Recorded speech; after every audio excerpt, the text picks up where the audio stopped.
안녕하세요. 3월 28일 KB 리서치 모닝 미팅 시작하겠습니다. 먼저 전일 증시 동향 살펴보겠습니다.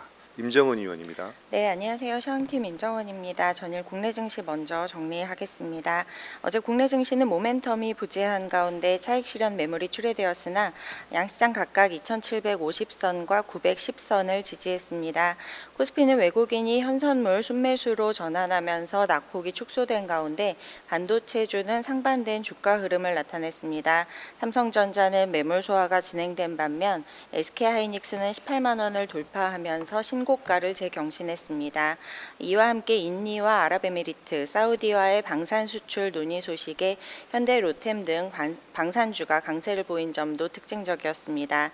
코스닥은 2차 전지와 제약바이오의 매물이 출회되면서 하락을 주도했고 다만 엔터와 게임주로 강세 흐름이 이어지면서 지수 하단을 지지했습니다. 에코프로비엠은 주주총회를 통해 코스피 이전 상장을 공식화하면서 연내 마무리 계획을 밝혔으나 주가는 1%대 하락했고 2차 전지가 부진한 가운데 에코프로는 외국인 매수세가 유입되면서 4%대 급등했습니다. 다음은 해외 증시입니다. 미국 증시는 저가 매수세가 유입되면서 반등했습니다.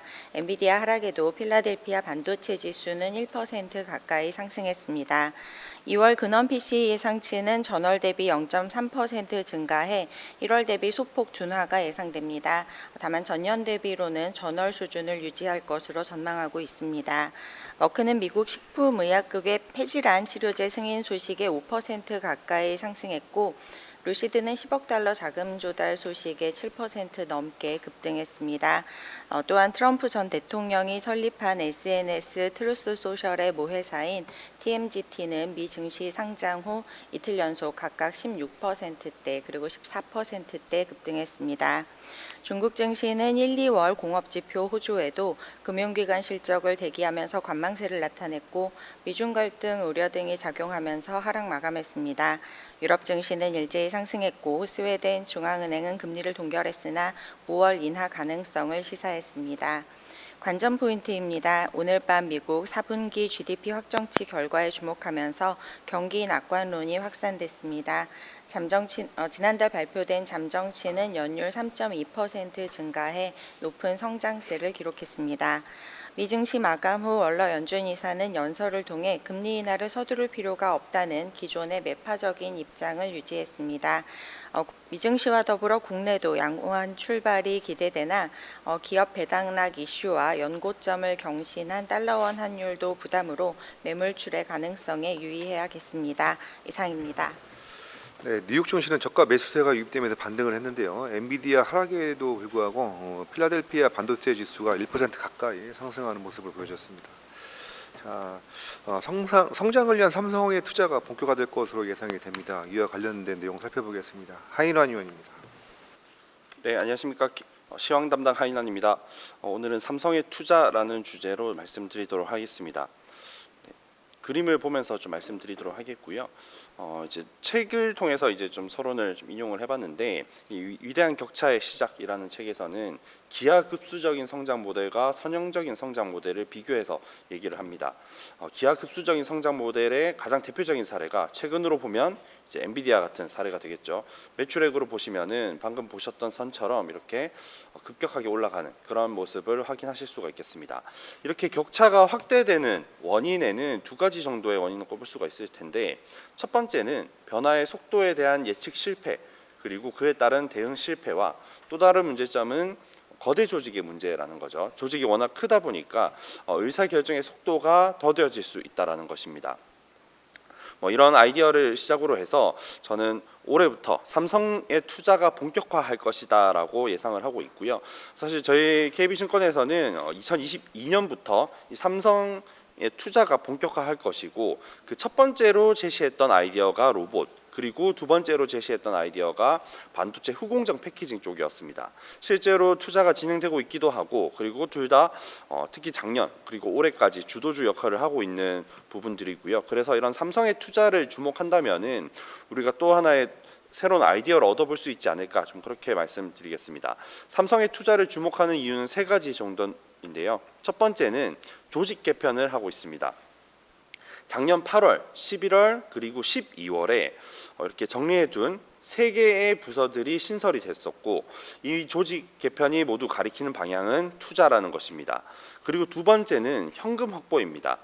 연결 재무제표상 삼성전자의 현금성 자산이 약 70조처럼 보이지만 문제는 별도 재무제표 기준으로는 현금성 자산이 약 6조 원밖에 되지 않습니다. 그래서 이제 삼성전자만의 투자가 아니라 계열사 전반의 투자로 확대되어야 된다라고 우리가 보실 수가 있고요. 그런 측면에서 최근에 두 가지 흐름, 즉 삼성전자가 ASML 지분 매각을 했고요. 그리고 삼성 디스플레이가 또 배당 결정까지 했습니다. 이런 방법을 통해서 현금을 확보하고 있는 중이고, 또 세 번째는 CEO의 발언이 있었습니다. 1월 CES에서 대형 M&A 가능성을 시사한 바 있고요. 그리고 3월 주주총회에서도 다시 한 번 더 이런 부분을 강조한 바 있습니다. 그래서 삼성의 투자를 주목해 본다면은 저희가 이제 고려해야 할 분야들 5가지로 좀 간단히 말씀드리면, 첫 번째는 이제 봐야 할 산업가 이제 그 산업을 바라보는 방법인데, 잠시만요. 봐야 할 산업으로 이렇게 5가지를 제시하고, 그 중에서도 특히 이제 기존의 삼성 주력 사업 중에서는 반도체와 바이오 분야를 특히 주목하고 있습니다. 워낙 산업이 크다 보니까 그 중에서도 삼성 밸류체인 관련해서 주목해 주시면 좋을 것 같고요. 그리고 주력 사업은 아니지만 투자가 확대되고 있고, 또 향후 새로운 먹거리 관점에서 고민해 볼 만한 분야는 전장, 로봇, 위성통신입니다. 특히 이제 올해는 위성통신 쪽에 관심을 많이 기울이고 있어서 이런 쪽도 장기적으로 관심을 확대할 필요가 있다는 점 말씀드리겠습니다. 이상입니다. 네, 그 생존을 위한 그리고 이제 기업 수족의 성장을 위한 삼성의 투자가 본격화될 것으로 예상이 됩니다. 따라서 이와 관련된 분야에 관심을 높일 것을 제안을 하는데, 삼성의 투자를 주목하는 첫 번째 근거는 조직 개편, 그리고 두 번째는 현금 확보, 세 번째는 CEO의 발언이라고 할 수가 있겠습니다. 그래서 주목해야 할 삼성의 투자 대상으로는 반도체, 바이오, 전장, 로봇, 위성 통신 등에 대해서 중장기 관점에서 점차 관심을 높일 것을 제안해 드립니다. 자, 다음은 미국 투자 전략 한번 살펴보겠습니다. 안소은 의원입니다. 안녕하세요. 미국 주식 시황 담당 안소은입니다. 인플레이션 경로에 대한 혼란으로 연준의 통화정책 기조 전환이 더딜 수 있다는 걱정이 완화됐습니다. 주가 멀티플에 하방 압력을 가했던 통화 긴축 장기화 리스크가 일단락된 만큼 미국 증시의 주가 멀티플 확장세는 더 이어질 것으로 예상됩니다. 작년 11월, 12월에도 지금처럼 연준의 완화적 행보가 멀티플 상승의 동력이 됐습니다. 그때는 성장주와 중소형주의 멀티플 상승이 특히 강했습니다. 물론 작년 연말과 지금의 상황이 동일하지는 않지만 성장주와 중소형주 멀티플 상승 여력이 다시 커질 수 있는 환경이라고 생각합니다. 성장주는 할인율 상승 압박 없이 고성장 기대를 오롯이 반영할 수 있고, 중소형주는 고금리 장기화 우려로 최근 멀티플이 낮아졌던 부분을 되돌릴 가능성이 있습니다. 하지만 시장의 경기 판단 변화는 성장주와 중소형주 주가에 엇갈린 영향을 줄 수 있습니다. 아직 미국 경기가 잘 버티고 있다는 평가가 우세하지만 경기 둔화 우려가 형성되면 중소형주의 고성과를 기대하기는 어려워질 수 있습니다. 중소형주가 성장주보다 내수 경기 등락에 더 영향을 많이 받는 특성 때문인 것 같습니다. 보험성 기준금리 인하가 단행됐던 2019년 전후 주가에서도 이러한 차별화 양상이 확인된 바 있습니다. 자세한 내용은 자료 참고해 주시기 바랍니다. 감사합니다. 네, S&P 500 지수의 12개월 선행 PER은 이제 21배, 21배 안착을 시도를 하고 있는데요. 그 3월 FOMC 결과 이를 뒷받침해주고 있습니다. 그래서 멀티플 확장세는 이어질 것으로 예상이 되고, 그 3월 FOMC 이후의 통화 정책 환경은 성장주와 중소형주 모두에 긍정적입니다. 그렇지만 경기 둔화 우려가 형성이 되면 중소형주의 성과를 기대하기는 어려워 보이고, 반면에 보험성 인하 가능성이 확장이 되면 중소형주보다는 성장주가 더 강한 흐름을 보일 것이라는 안소은 의원의 코멘트였습니다. 자, 다음은 퀀트 한번 살펴보겠습니다. 김민규 의원입니다. 네, 안녕하세요. 퀀트 담당하고 있는 김민규입니다. 오늘은 좀 생소한 주제가 될 수도 있을 것 같은데요. 보통 이제 경제나 기업에 대한 보고서를 이제 증권사 리서치에서는 많이 분석을 하는데, 오늘은 경제나 기업이 아니고 지금 저희와 함께 주식시장에 참여하고 있는 그런 사람들의 심리 상태에 대해서 한번 분석을 해본 보고서입니다. 이 분석이 중요한 이유는 우리는 항상 가격에 대해서 고민을 하지만 가격은 혼자 정할 수가 없죠. 내가 사고 싶으면 반대편에 누군가 팔아야만 살 수가 있고, 반대로 팔고 싶을 때는 누군가 사야만 팔 수가 있습니다. 네, 보통 그 거래 건너편에 있는 그 누군가가 어떤 마음을 갖고 있는가도 가격에 굉장히 중요한데요. 왜냐하면 그 마음이 결국에 위험 선호라는 형태를 통해서 드러나기 때문이고, 그 마음은 결국 이제 수급의 형태로 시장의 데이터로 포착을 할 수가 있습니다. 그래서 이런 수급을 심리학 관점에서 한번 읽어보고 어떤 마음으로 시장을 대하고 전략을 짜야 할지 제시한 그런 자료이고요. 포커스 차트를 보면서 좀 말씀을 드려보도록 하겠습니다.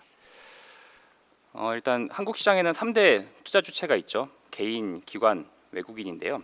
일단 개인들을 먼저 좀 말씀드리면 우리나라 시장에는 어떤 사람들이 모여 있는지 한번 볼 필요가 있을 것 같습니다. 여기서 어떤 사람들이냐라고 하면은 위험 선호 관점인데요. 미국에서 참고한 한 논문에 따르면은 이 위험 선호, 즉 주식을 좋아하느냐, 채권을 좋아하느냐 이런 것은 수익률에 대한 경험이 굉장히 영향을 많이 준다라고 합니다.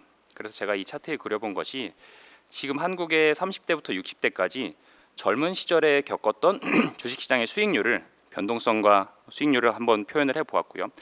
그것을 미국과 한번 비교를 해봤습니다. 미국은 여기 빨간색 보시는 것처럼 굉장히 많이 몰려 있죠. 한국은 퍼져 있는 데 비해서요.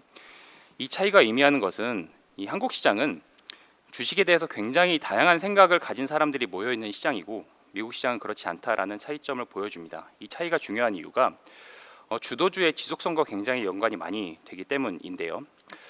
주도주가 등장하는 그 과정을 한번 생각해 보시면은 보통 어떤 종목이 좋아 보이기 시작하면은 처음에는 소수의 사람들이 그 종목을 거래를 하기 시작합니다.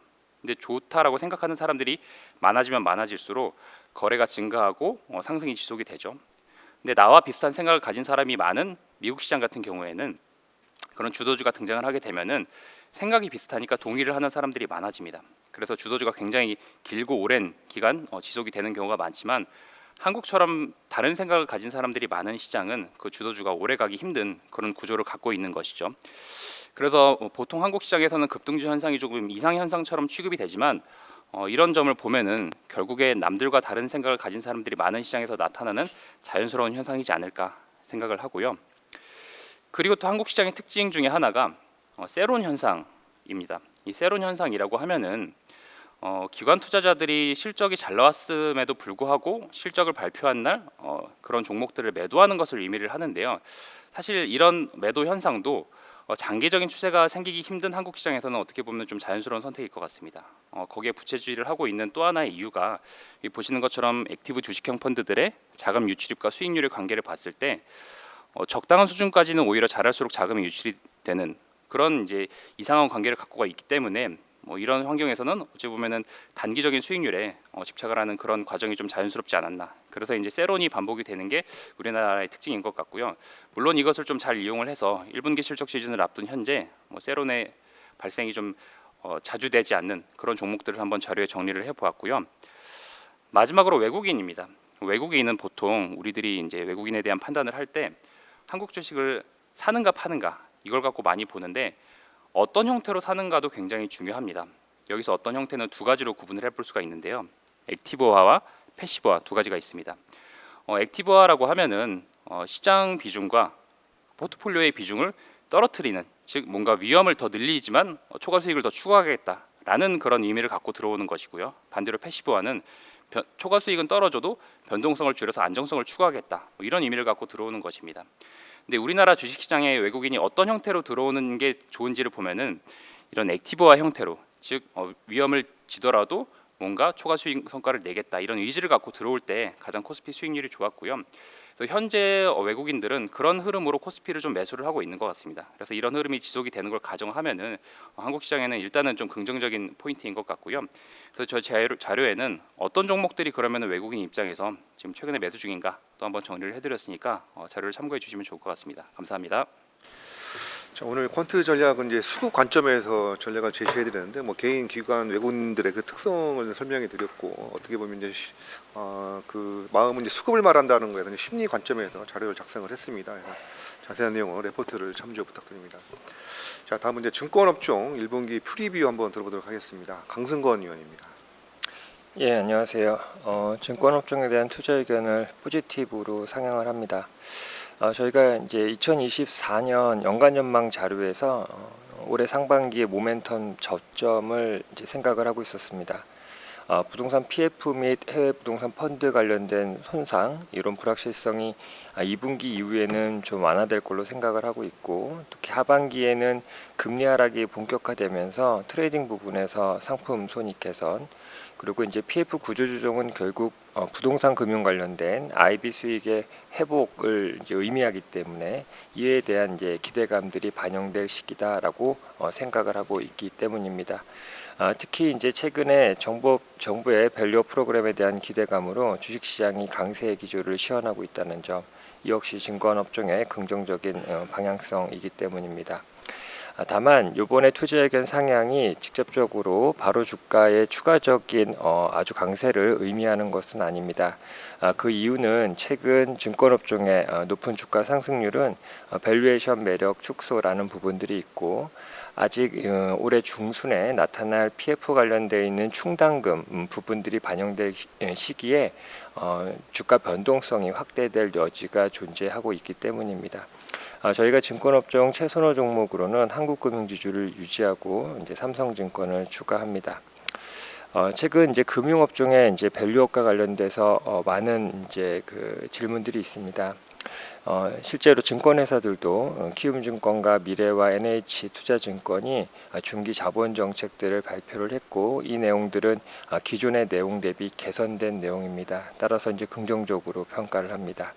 하지만은 다른 금융업종, 즉 은행과 보험과는 좀 달리 증권업종의 밸류업을 저희가 접근해야 된다라고 말씀을 드리고 있는데요. 그 이유는 은행과 보험과 달리 자본 확대의 필요성이 증권업종에서는 존재합니다. 즉 지금 한국금융지주가 IMA 신청을 이제 추진을 하고 있는데요. 만약에 이 부분들이 현실화될 경우 대형사들은 자본금 8조 원 확보를 위해서 노력할 가능성이 높고, 또 업황의 변동성이 크다는 점에서 투자 수익률에 차이가 존재하고 고정된 주주 환원율의 의미가 다른 금융업종 대비 크지 않기 때문입니다. 따라서 이번에 이제 정부의 밸류업 프로그램 추진에 대해서 증권업종 측면에서는 높아진 배당을 통해서 주가의 하방 경제성을 확보한다는 차원, 그리고 주식시장 상승에 따른 브로커리지 관련된 이익 증가 기대감 정도로 접근하는 것을 권고드립니다. 1분기에 5개사 합산 순이익은 9,515억 원으로 컨센서스를 13% 상회할 것으로 전망을 하고 있습니다.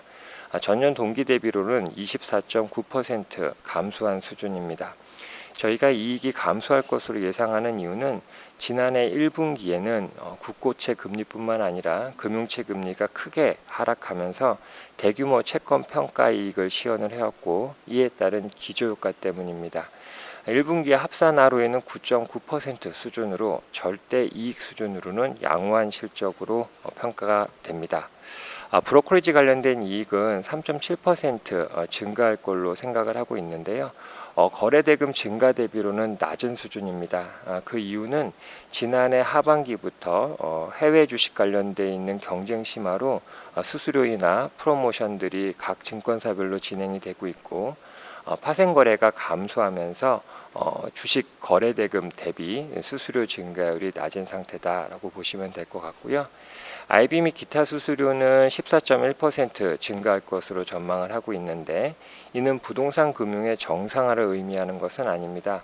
지난해 1분기에 부동산 금융 쪽이 극도로 악화되었던 상황이었기 때문에 이에 따른 기저효과가 있고, 두 번째로는 최근 이제 금리가 안정화되면서 DCM 시장의 발행 물량 증가 부분들이 긍정적인 영향을 미쳤기 때문입니다. 대손 및 기타 영업 수익, 결국 저희가 얘기하는 잠재 리스크에 해당되는 부분일 텐데요. 이 부분들은 전분기 마이너스 1.2조 원에서 크게 개선된 마이너스 2,103억 원 정도를 예상을 하고 있습니다. 충당금 및 손상 부담 완화되는 건 맞습니다. 하지만 여전히 이익 감소 요인으로 작용할 것으로 전망을 하고 있습니다. 회사별로 실적을 놓고 보면 한국금융지주가 상대적으로 컨센서스를 크게 상회할 것으로 생각을 하고 있고, 키움증권이 상대적으로 컨센서스 대비 부진한 실적을 시현할 것으로 전망이 됩니다. 이상입니다.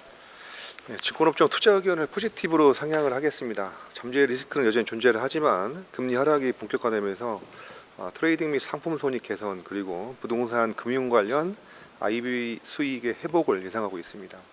특히 정부의 밸류어 프로그램에 대한 기대감으로 주식시장의 강세 기조 시현은 증권업종에 긍정적인 방향으로 작용할 것이라는 그런 강승권 위원의 코멘트였습니다. 자, 다음 페노션 한번 점검해 보겠습니다. 강성진 위원입니다. 안녕하세요. 운송 담당 강성진입니다. 페노션에 대한 업데이트 리포트 말씀드리겠습니다. 저희는 투자액은 홀드 그대로 유지하고 목표 주가도 4,900원으로 유지를 하도록 하겠습니다. 최근에 이제 BDI가 꽤 높게 유지가 되고 있는데 그럼에도 불구하고 페노션의 주가는 대체적으로 제자리 걸음을 하고 있는 그런 상황입니다. 그래서 거기에 대한 저희의 판단을 좀 말씀을 드릴까 합니다. 보시다시피 그 페노션 업황의 대표적인 지표인 BDI가 최근에 좀 높아져 있는 그런 상황이었고요. 저희의 전망치도 이제 크게 상회를 했던 그런 모습입니다. 데이터를 좀 살펴보면 투자자들이 이러한 BDI 상승이 일시적인 거다 이렇게 판단하고 있을 만하다라는 걸 알 수가 있는데요. 일단 가장 중요한 전방 산업인 중국 철강 산업을 좀 보면 중국의 철강제 가격이 지금 좀 빠지고 있는 이런 상태고 중국의 조강, 쇳물의 생산도 빠르게 줄어들고 있는 그런 상태입니다. 그러던 와중에 철강석 가격도 이제 당연히 좀 빠지고 있는 그런 상황인데요.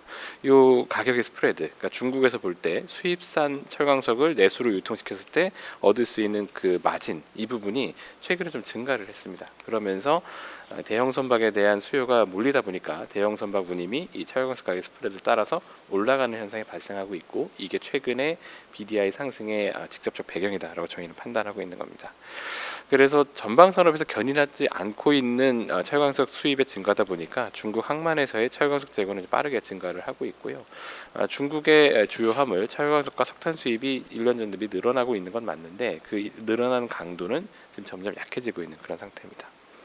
한편 공급 사이드도 좀 점검을 해보면 벌크선의 해체는 현재 늘어나고 있지는 않습니다. 공급이 크게 줄어드는 힘이 작용하지 않고 있다는 건데요.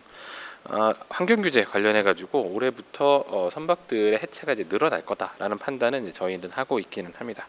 그래서 이제 앞으로 한 2년 정도는 선박 해체가 꽤 많이 늘어날 거로 보고 있기는 한데 그러니까 새로 건조될 선박에 비해서는 그러한 선박의 해체량이 더 많은 것은 아닐 것이다 이렇게 저희는 판단하고 있습니다.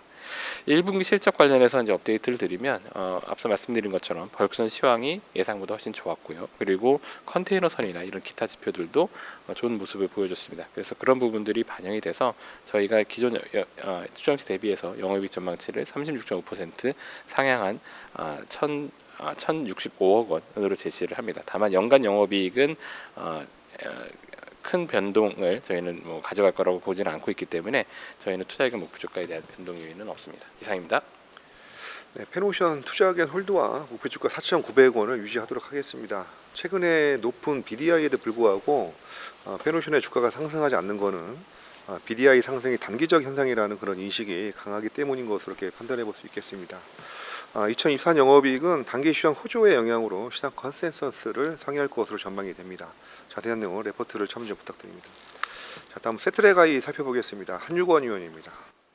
네, 세트레가이 말씀드리겠습니다. 세트레가이는 인공위성을 개발하고 위성 데이터를 통한 위성 영상을 분석 및 판매를 하는 기업입니다. 사업 부분은 위성 사업 부분과 자회사 시스, CR로 이제 구성이 되어 있고요. 최근에 하나 에어로스페이스가 전환 청구권 행사를 통해서 보유 지분이 36.4%까지 확대가 됐습니다. 하나 에어로스페이스와 지금 현재 컨소시엄을 구성해서 다수의 프로젝트에 현재 참여 중이고 그룹 간의 어떤 시너지가 지분 인수 이후에 이제 명확화되고 있다고 판단이 되고 있고요. 향후에 국내 고객뿐만 아니라 해외 민간 위성 그리고 유럽, 중동, 남미 쪽으로 지금 고객사를 확보하기 위한 경쟁력으로 작용할 전망입니다. 작년 4분기에 약 1,520억 원이라는 대규모 수주를 발판으로 3년치 이상의 백로그를 현재 확보를 한 상황입니다.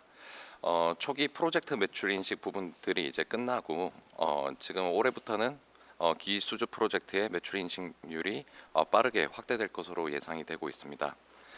약 수주 잔고는 3,550억 정도로 이제 예상을 하고 있고 올해부터는 매출 성장에 대한 어떤 기대감을 가지셔도 괜찮을 것 같습니다. 그리고 세트레가이는 자체 위성 발사 프로젝트를 현재 진행 중인데요.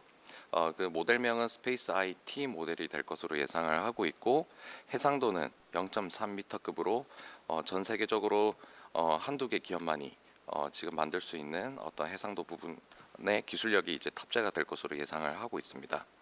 올해 연간 전체 예상 매출액은 1,500억, 영업이익은 19억 원으로 흑자 전환에 성공할 것으로 예상을 하고 있습니다. 자세한 내용은 보고서 참조 부탁드리겠습니다. 네, 최근에 하나 에어로스페이스가 전환청구권 행사를 통해서 세트라가이의 보유 지분이 36%까지 확대됐습니다. 관련 사업 시너지로 이어질 것으로 예상이 되고 있고, 세트라가이는 창사 이래 최대 수주 잔고를 바탕으로 해서 흑자 전환 가능성이 높아 보입니다. 자세한 내용은 레포트를 참조 부탁드리겠습니다. 자, 오늘 마지막 기업이죠. IPO 의무 발간 자료입니다. 한싹 알아보겠습니다. 이수경 의원입니다. 네, 안녕하세요. 한싹 업데이트 드리겠습니다. 4분기 실적 매출액은 126억 원, 영업이익 27억 원으로 흑자 전환했습니다. 23년 연간으로는 매출액 241억 원, 영업이익 26억 원을 기록을 하면서 영업이익률 10.9%를 기록을 했고요. 망 연계 등 보안 솔루션 사업의 지속적인 성장과 클라우드 보안 관련 매출이 증가하면서 이번 실적 호조를 견인을 했습니다. 체크 포인트는 다음과 같습니다. 먼저 주요 고객사들의 클라우드 전환이 이루어지면서 클라우드 보안 시스템 수요 확대 수혜가 예상됩니다. 한싹은 선제적인 레퍼런스를 구축을 했고 고객사를 이미 확보를 하고 있습니다. 특히 고객사들의 클라우드 전환 시 향후 지속적인 유지 보수 매출 또한 기대해야 할 수 있기 때문에 안정적인 매출 성장이 예상이 되고요. 그 다음으로는 신규 사업 부문인 홈 네트워크 보안 서비스가 향후 외형 성장에 유의미하게 기여를 할 수 있을 것으로 기대를 하고 있습니다. 한싹은 홈 네트워크 보안 파트너십을 활용해서 서울 목동의 주상복합 등 수주를 확보하고 있습니다. 더 자세한 내용은 보고서 참조 부탁드립니다. 감사합니다. 네, 보안 솔루션 기업인 한싹은 클라우드 보안 시장 확대에 따른 수혜가 예상이 되고 있고, 홈 네트워크 보안 서비스를 통해서 외형 성장을 견인할 것으로 예상이 됩니다. 이상으로 3월 28일 KB 리서치 모닝 미팅 마치도록 하겠습니다. 감사합니다.